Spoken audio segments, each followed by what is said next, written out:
The next chapter, chapter 9, are the fundamental principles of neoplasia.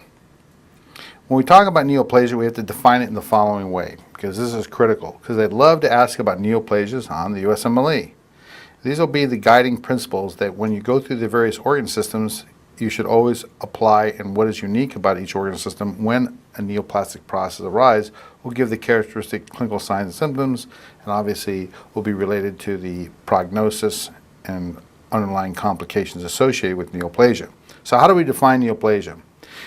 Literally, you would think of it as an abnormal cell or tissue that grows more rapidly, not because there's a shorter cell cycle, but rather that a greater proportion of cells in that tissue have lost growth control and now are dividing compared to the normal cells or tissue.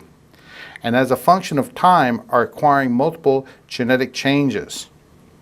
As these changes continue, there's going to be a point of an irreversible process that if you take away the stimulus or stimuli that initiate the growth, basically it continues to grow autonomously.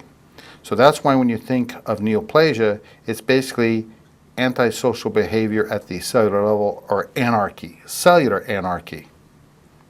And that's why when we talked about other growths like dysplasia, metaplasia, and hyperplasia, those, if you take away the stimuli or stimulus, then what you'll get is reversibility.